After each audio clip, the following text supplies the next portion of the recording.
Yosef, a tzaddik, revealed himself to his brothers. ולא יוכל להתאפק. He had such emotions, strong emotions. He saw Yehuda pleading, Yehuda offering himself as a slave all his life, leaving his whole family, everything, remaining in Egypt as a slave instead of Binyamin. Tremendous, and he was very stirred by it. ולא יכול להתאפק, and he wanted to burst out. So reveal himself, burst out, but we see the greatness of Yosef. Even in a situation when he had so much emotion, it would be just natural for him to burst out and tell them, look, I'm Yosef, your brother. End the whole drama. But Yosef, what he did was, he sent everyone out of the room, all the Egyptians out of the room, because he didn't want to embarrass his brother. Because if he revealed, I'm Yosef, who you sold as a slave, it would be terribly embarrassing for the brothers. He held himself back, and he thought of sending all the Egyptians out, even that would cause him some danger, because he was not protected by guards. The brothers could have, these 10 could have killed him, could have harmed him. He was willing to take the chance so as not to embarrass his brothers in public, in front of others. For when he revealed himself, they became confused, they became ashamed. This for 20 years, 22 years, they had like one of the Bali Musa says, 22 years they had a Yom Kippur. Every Yom Kippur, Khatati, Awiti, Pashati. But never occurred to them that they were wrong with what they did with Yosef. They thought they were right. This was a rodef, upstart, and he was against Yehuda, and he was against the brothers. He was trying to get them cursed by their father. And suddenly found the whole world collapsed. All the thinking had collapsed. Yosef was right. Yosef was we had the dreams and what had happened and then from Shamayim. Yes, so you can imagine the confusion, what they felt like, the embarrassment what they felt. But Yosef took care not to embarrass them in public. That was the greatness of Yosef. In the midst of all the emotion, he was able to control himself enough not to embarrass his brothers. But what did Yosef really actually say? We find in the Pasuk says, Vayomer Yosef el Echav, Ani Yosef, Ha'od Avinu Chai, Ha'od Avi Chai. All he said was, I'm Yosef. And is my father still alive? I mean, that's a funny thing to say. Because, of course, the whole argument of Yehuda was about the father, that he couldn't live without Binyamin, if you don't go back with Binyamin. So what is Od Avichai? Ani Yosef Od Avichai. So Chachamim tell us, in fact, what Yosef was saying, you are claiming so much that because of your father, you won't be able to live without Binyamin. You must forego it, let Binyamin go back. And why didn't you think of that when you sold me? Od Avi Chai, could my father survive? What would the feelings of my father be? You took his cherished son away from him. So, that's all he said.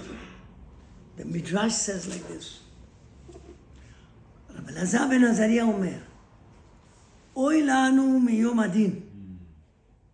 Oi, we have to worry about the day of judgment. אוי לנו מיום התוכחה. Yes, the day of reproach. Oi for the day of reproach. מה יוסף הצדיק, שהוא קטן שבשבטים, he was the smallest, yes, one of the smallest. שהוכיח את אחיו ולא יוכלו לעמוד. When he reproached them, they couldn't stand. They didn't know what to say. They became confused. They started, בתוך החטוא, they couldn't stand up to his reproach.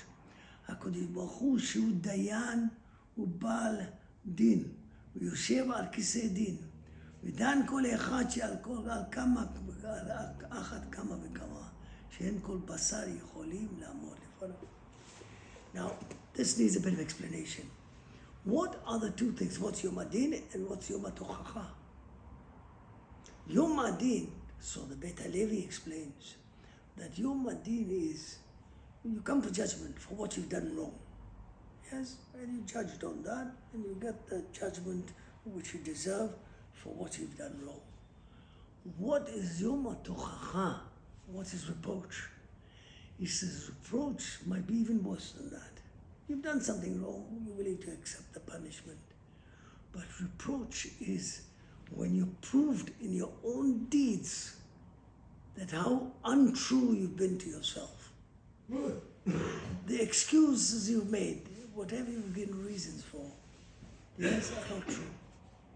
From your own actions, Hashem will show you how could you justify yourself. I'll give a simple example. There's tzedakah. I can't give tzedakah.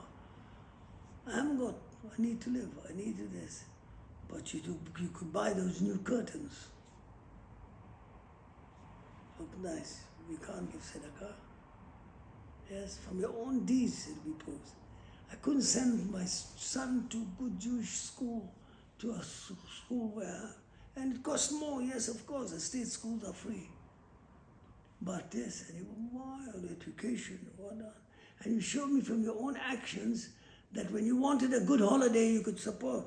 You spent thousands of pounds for that holiday. Yes? Oh, yes. So it's not, he won't prove you from someone else. He proves your own actions, how false you were. You didn't give that a thought. And so it is with so many, there's many examples. I can't get up in the morning to go to shul, Rabbi. It's too difficult for me. But when you had to save a few pounds, you took a trip. Yes, for your holidays, you would get up early in the morning and you'd go. Not once, 1 day, 2 days, whatever it is. When it came to the many actions contradict sometimes what we do. And reproach is when Hashem will show you actions. Look, you said you couldn't do this, but you did this. And that is something which will be so embarrassing for us, so difficult for us, because we won't be able to correct it then. It's gone. Once it's done, it's gone, and you come up there, you can't correct it. It's proved to you, and you fail. So let us think in this world, not only over the bad things we do, which have to be judged for, but even in things we make excuses and we justify ourselves. Let us work on it to see if that justification holds water, if it's something which is correct. Let's look back on our deeds and be our own critics. Or if you can't do that, confirm, you have a friend, ask him. Let him see. Hasn't got so much negiot, interest. So he might tell the truth as well. It's not really, look, you can, maybe you can. So let us make ourselves, prepare ourselves for Yom Adin, Yom HaTochacha. Shabbat Shalom.